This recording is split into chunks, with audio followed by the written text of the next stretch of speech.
my name is Alex Morton, and I am really excited to be presenting today. This is my first time ever talking in a conference, and I feel really humbled to be amongst such impressive speakers for Codeland Distributed. This is my talk, Being Utterly Fearless in Your Pursuit of Learning to Code. So, a little bit about me. I'm Alex, and I'm originally from California, but I've been living in France for the past 5 years in Toulouse, France, which is a town in southwest France. Essentially, long story, very short, I graduated from university and then ended up packing my bags and moving to France, and with a series of many different jobs, like as an au pair and also an English teacher in a French high school. I eventually landed this awesome customer support role for a completely remote and distributed startup, and I just loved that job. I learned so much and was among such brilliant people and colleagues, and so that was kind of my first foray into tech, into the startup world and whatnot. And then at the end of last year, I ended up leaving that company and that support position to pursue learning to program and teaching myself to program on a full-time basis after I'd started it as a bit of a hobby about a year and a half ago. So that's me. A few pictures here on the right. Above, that's a picture of me exactly 2 years ago now in Italy. And then below that is my dog Nelson. He is a long-haired dwarf dachshund, and he loves to swim, but coincidentally doesn't really like to be left behind when other people are swimming.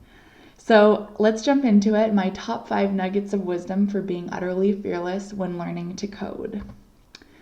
Number 1 is to cultivate your why. So in other words, it's the reason that keeps you coming back each day. The reason that you wake up in the morning and you're committed to showing up for yourself when learning to code. In my last position that I mentioned in customer support, I started to notice over time when there'd be big feature releases or product updates. In our Slack channel, there was always a big celebration of the teams who had worked on the specific updates or feature releases. And after a certain amount of time, I started to notice and kind of ask myself, where are all the women on these product and engineering teams? And why aren't there more women in these positions of more project ownership and influence? And so that kind of started to become my reason for wanting to teach myself how to code and program and wanting to make myself overall more marketable in the job market if it ever came down to that, and just to pursue an amazing goal, I guess, of teaching myself something so important today. And as soon as I started to get more interested in wondering why I was discovering this love of coding so late in my life, I came upon this interesting statistic in that girls who try AP Computer Science in high school are 10 times more likely to major in it. And so that got me thinking, I remember there being AP Computer Science offered at my high school, but I had no inclination of or even idea of what it was about or what you would learn in that kind of class. And I do remember that it was just full of my other male students. And so I looking back on that now, I would have probably loved to have been a part of that or been exposed to that. And so that kind of became my why now, is that even though I'm coming at it a bit later in life, I still am passionate about that pursuit of learning to code, despite not getting myself involved in it when I was younger. So when cultivating your why, it's unique. It's important that it's unique to you, but it's also able to connect to something bigger in the overall ecosystem of whatever you're pursuing. Number 2 is to err on the side of taking action. So when you're learning to code, it's important to embrace the mindset of making mistakes and that being a positive thing, rather than making sure that everything's perfect. I think, especially as women, we tend to want things to be to achieve this ideal of perfection, in quotes, because perfection doesn't exist, and it's really a trap that can keep us stuck in whatever level we are. And so when you're learning to code, I think it's really important to embrace mistakes and to treat them as kind of a fast track to learning certain lessons that it may have otherwise taken you a longer time to learn, or that kind of thing. And so when you're erring on the side of taking action, I think the most important thing that you can ask yourself is, what's the next immediate step? Is it taking one step forward, one step to the left, to the right, one step backward, and kind of recalibrating yourself? What's the next step? And then take that step and pivot and iterate from there. You'll be surprised at how much clarity just comes from taking that one step, even if it's a mistake, and you'll be able to decide where you need to go from there. Number 3 is to dive in and identify your knowledge gaps as quickly as possible. The most concrete form of this nugget is to move away from tutorials as quickly as possible. I think tutorials are great when you're first starting out. I especially think that they can be just extremely helpful when you don't know how much you don't know, which is so common when we're learning to code, when we're teaching ourselves to program. But then they can also become a little bit of a crutch, in that we can rely on them a little bit too much, when we'd be better off in the long run stepping more into the deep end of coding, even when it's not comfortable, and learning from there, and learning by being able to put the pieces of the puzzle together in a way that's not as natural as following along with a tutorial, but in the end still more effective, I think. When you're diving in, it's also important to just embrace and trust your curiosity. So in stepping away from tutorials, it's important to ask yourself, what am I curious about? What piques my interest? And pursue that. How can you connect certain things that you're really interested in to building a project around that with your code? That's that one.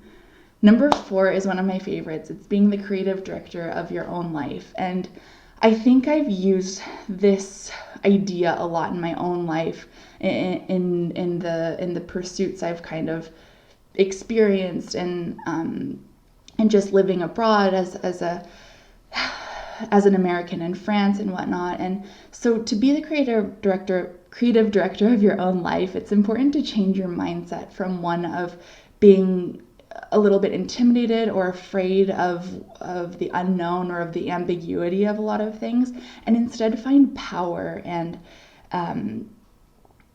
just leverage in the possibilities that are available to you, because really there are limitless possibilities available to you when you're learning to code and when you're the creative director of your own life. And so I kind of liken it to be, when you're first starting out, it's as if you are walking down this incredibly dark tunnel with just a candle for light, and not only that, but you've just been placed in the tunnel, so you don't know how far there is to go. You don't know how far it is from the beginning of the tunnel, even how wide it is, how tall it is.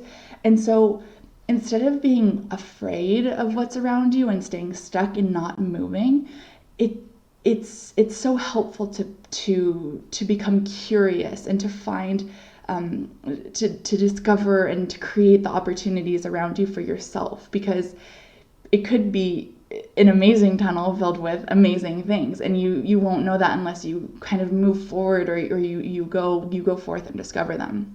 And so to that extent, another idea that I like to embody and visualize in my own life is to pursue your creative impulses. And so that goes back to thinking about the things that are interesting to you, or that you're passionate about, the ideas, organizations, and then tying that back into the types of projects that you code and build.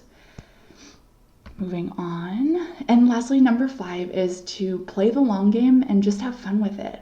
I think one of the best things that you can do when you're learning to code is just to fall in love with the process, right? This connects back to cultivating your why and what gets you motivated and back to your computer and back to your code editor each day. If we can build the systems and habits that we can rely on when maybe motivation isn't there for a certain day or a certain series of days or weeks, when we can fall back on the habits we've built, that's when there's no limit to the possibilities that we have with coding and with how much we can learn and how much we can implement. And then lastly, just build and do whatever the heck you want. This also connects back to being the creative director of your own life. There's no one telling you what you need to do or how you need to do it. I think when we're teaching ourselves how to code, it's easy to want to search for the one size fits all kind of blueprint for becoming a web developer or learning to code. And I think that it's great, but it's also very subjective based on the specific source you're looking at. And so if you can just build and do what you want, you will learn every time you build something, every time you learn something new, or yeah, of course you will, but every time you build something and it's a little bit more advanced than the previous time you built something, you will learn and you will improve your skills from there. So overall, just a big umbrella message of this whole talk is just to embrace your unique journey. Teaching yourself how to code, learning to code in another capacity, like going through a boot camp or getting a degree, it's such an amazing process and just journey itself. I think that there's so much opportunity available in this realm of computer science, and especially now, especially in the future. So just embrace your unique journey. Don't focus too much on where you want to be and exactly how much time. And if you can do that, and if you can come to your computer each day and just find the joy in it, then you've already won.